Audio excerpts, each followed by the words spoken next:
Yo, what's going on, guys? My name is Luis and thank you guys for watching this video. Today I'm going to be reviewing my 2006 Nissan 350z, and I'm going to be telling you all the good and bad stuff about this car. So here it is. This is my 2005 Nissan 350z, and I've had this car for 5 years. I got it December 2015 and it's currently February 2021.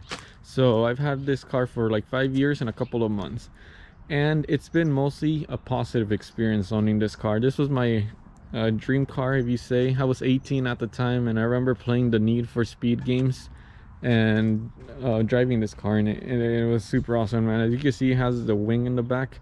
This is one of those super rare editions where it's like a chameleon color, so I don't know if you're able to tell, but depending how the sun hits it, it changes colors. Some people say it looks orange and some people say it looks black. At certain angles the paint changes.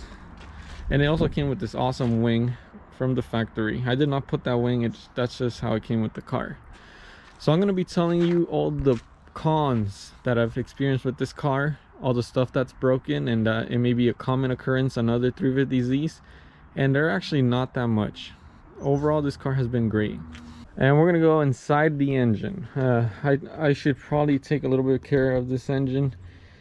It's a great engine, but as you can see, it's a little dusty. I need to maintain it a little better. But like I said, the first con that broke in this was the camshaft position sensor. So I have no clue where the sensor is, but I'm just showing you the engine. It was like somewhere back here or something. That thing broke, and what that cost was the car to stall mid-freeway. Now the sensor was only like $80. It wasn't that much. But it is kind of scary because I was driving down the highway and the sensor just stalled, and the check engine light came on. So I got my little tool and diagnosed the problem, and that's what it was. So that was like year one of owning this car. And remember, I got this car in 2015. The second issue that I had with this car is actually also somewhere down there in the engine. It was the crankshaft position sensor. So the camshaft sensor and the crankshaft sensor failed on me. I don't know why. Maybe this may be a common occurrence, but it was only also like $80, $70 on AutoZone, and that one's a little more tricky. It's all the way at the bottom. The results are the same. So the car stalled for some reason down the freeway, and like I said, it is scary, and you just need to make sure that you replace that sensor if you know it's going bad or something. The next con, I don't know if it's specific to me, but the clear coat came off. So as you can see, it started with a little patch of it coming off like right here, and it just spread all over the hood. And I took it to a body shop when I first encountered that problem, and they said someone may have intentionally damaged my vehicle. So they said it did not look like paint delamination. I don't know the technical word, but this is paint delamination, or the paint just fades away, right? This one was literally overnight. So imagine like the car is like brand new like this, and then the next night or the next day it just has to spot like that. That's what happened to me. Maybe it's not a common problem, but you just got to be careful with that one, because in the hood too, right there's more clear coat coming out. So that may be a common problem, but I don't have a garage and I keep this car outside the whole day, so yeah, you might need to watch out for that. Just keep your car in the garage. And we're back at the next problem. So we only had the crankshaft sensor fell, the camshaft sensor fell, the clear coat coming off, but that one's optional because I think mine was just vandalized. Someone poured some sort of paint thinner there. So those are three problems that I personally had over these past 5 years and a couple months of owning a car. And the next problem that I encountered was I was driving to work one day, and this car is old. It had like 180,000 miles when the radiator cracked, and the crack was actually just from normal wear and tear. I looked at the crack. One of my work buddies helped me take off the radiator, and it was literally just like a wear crack. It wasn't like it just built up too much pressure and just blew up. And this radiator was probably never changed ever, so it finally gave up at 180,000 miles, which is a lot of miles. That's like traveling around the world like several times. So that's actually not really an issue, but I did run into it because I guess I just never replaced the radiator since the car rolled out the factory. But that was another issue I ran into.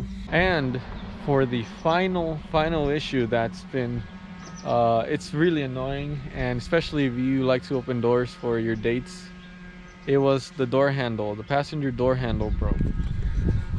So